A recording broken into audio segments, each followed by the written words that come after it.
कमल जी, सर्वप्रथम आपके व्यूअर्स को मेरा नमस्कार। कांग्रेस के राष्ट्रीय अध्यक्ष श्री मल्लिकार्जुन खड़गे जी का जो यह बयान है, आप देखेंगे कि वह बयान उन्होंने किस जगह पे दिया और वो बयान सोशल मीडिया में काफ़ी वायरल है।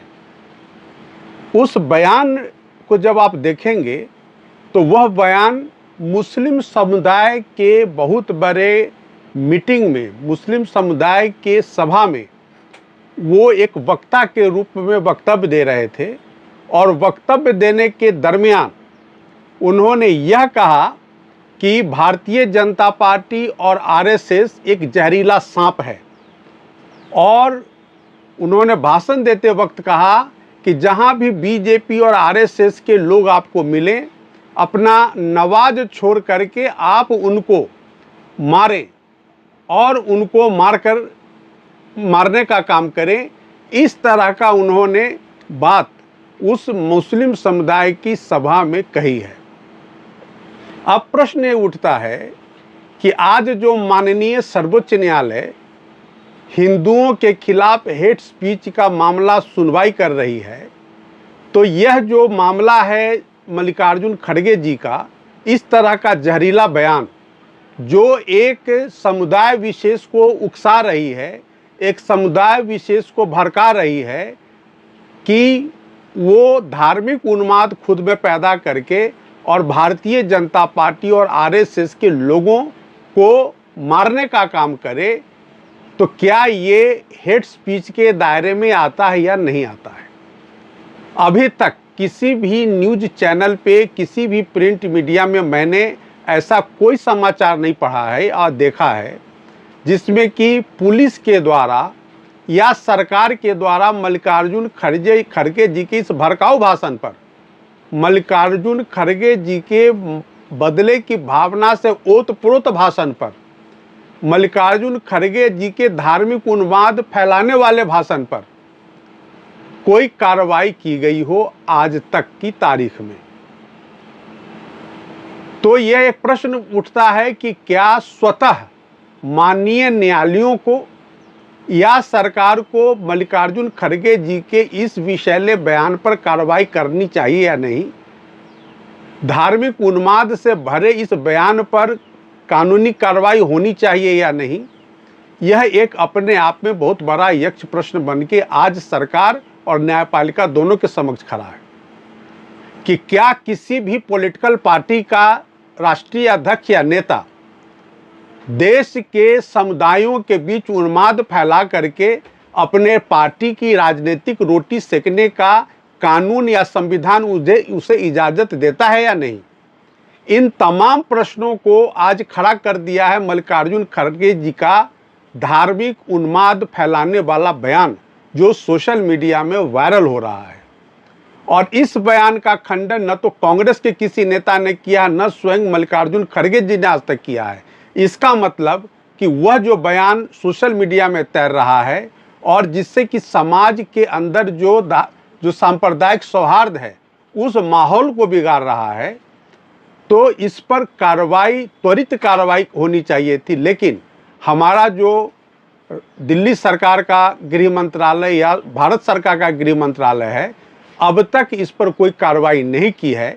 तो मैं तो आपके चैनल के माध्यम से कहूँगा कि तुरंत इस पर कार्रवाई होनी चाहिए, क्योंकि भारतीय जनता पार्टी और राष्ट्रीय स्वयंसेवक संघ को बदनाम करने की जो साजिश है और उसको एक सांप्रदायिक विशेष का टैग लगाने का जो कांग्रेस अध्यक्ष का जो प्रयास है या कांग्रेस पार्टी का जो प्रयास है, वह बहुत ही खतरनाक है।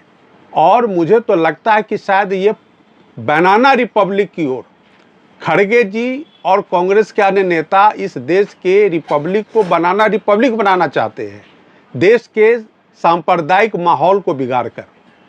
तो यह एक वाकई बहुत सीरियस बात है और इनके ऊपर जो सांप्रदायिक सद्भाव बिगाड़ने का जो अपराध है, देश के सत्तासीन यानी भारतीय जनता पार्टी जो सरकार में बनी हुई है, तो ये सरकार के खिलाफ भी, जिसको कहते हैं वेजिंग वॉर अगेंस्ट गवर्नमेंट, वो भी अपराध बनता है मल्लिकार्जुन खड़गे जी के खिलाफ।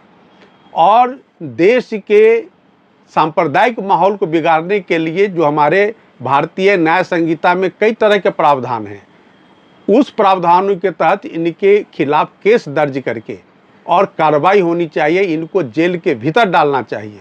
हमारे सरकार को तनिक भी इसमें हिचकिचाहट नहीं होनी चाहिए कि अगर कोई भी बड़ा से बड़ा नेता अगर देश के सरकार के खिलाफ वो वार की सिचुएशन लाता है जनता को भड़का करके, तो उनके ऊपर कार्रवाई होनी चाहिए। आप थोड़ा सा पीछे चल करके देखें, इस देश में इनटॉलरेंस शब्द का प्रयोग कब हुआ था? जब माननीय मोदी जी की सरकार केंद्र में आई, तो माननीय मोदी जी के सरकार को बदनाम करने के नज़रिए से सबसे पहले इनटॉलरेंस शब्द का प्रचार प्रसार इस देश में इसी कांग्रेस के नेताओं के द्वारा होने लगा। आपको याद होगा कमल जी कि किस तरह से पूरे देश में माहौल बनाया गया कि मोदी जी की सरकार आने के बाद जो सनातनी लोग हैं वो इनटॉलरेंट हो गए हैं, और इस तरह से एक माहौल बनाने की कवायद की गई सनातन संस्कृति के खिलाफ, सनातन धर्म के खिलाफ। तो लेकिन इस देश की जनता ने उसका उत्तर 2019 में भारतीय जनता पार्टी को 300 से ज़्यादा सीटें दे करके उनके मुंह पर चपत लगा दी। तब से वो इस शब्द को भूल गए। उसके बाद आप देखेंगे किस तरह से मोदी जी की सरकार को बदनाम करने के लिए समय समय पर वो किस तरह से एक कभी किसान आंदोलन के माध्यम से, तो कभी वो विदेश में एक इनके खिलाफ माहौल बनाने के माध्यम से, जो कांग्रेस के नेता हैं राहुल गांधी जी विदेश में जाकर के उन्होंने किस तरह से सरकार को बदनाम करने की कोशिश की, आरएसएस को बदनाम करने की कोशिश की। नतीजा ये है कि आज आरएसएस के मुतालिक अमेरिका के अखबारों में और दूसरे देशों में जो न्यूज कभी कभी छाप दिया जाता है, उसके लिए जिम्मेवार कौन है? उसके लिए जिम्मेवार यही कांग्रेस के नेता जो कि विदेश में जाकर के भारतीय जनता पार्टी और आरएसएस को बदनाम करने की साजिश रचते हैं।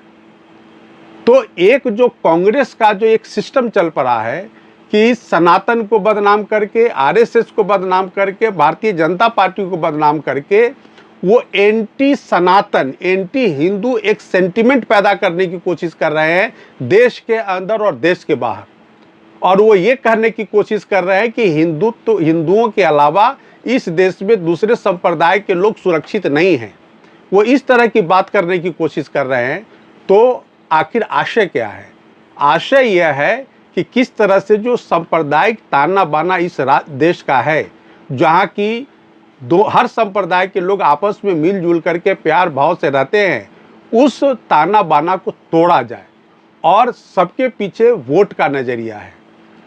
आज वो किसी भी संवैधानिक संस्थान को नहीं छोड़ रहे हैं, चाहे वो इलेक्शन कमीशन हो, चाहे वो देश की सर्वोच्च अदालत हो या उच्च न्यायालय हो। जो भी कांग्रेस के खिलाफ अगर अपना फैसला देता है तो वो कांग्रेस उस संस्था के पीछे पड़ जाती है, उसको बदनाम करने की कोशिश करती है।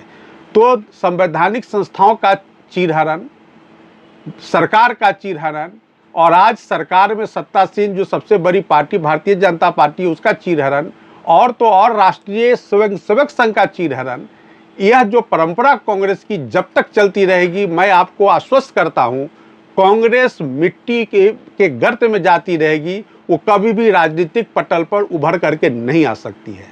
तो जनता देश की बेवकूफ़ नहीं है। जनता सब कुछ देख रही है, सब कुछ समझ रही है, और जनता को पता है कि भारत के संविधान से लेकर भारत की संस्कृति में सनातन कितना गहरा है, और सनातनी लोग जो हैं वो किस तरह से हर संप्रदाय समुदाय के लोगों को साथ लेकर के चल रहे हैं।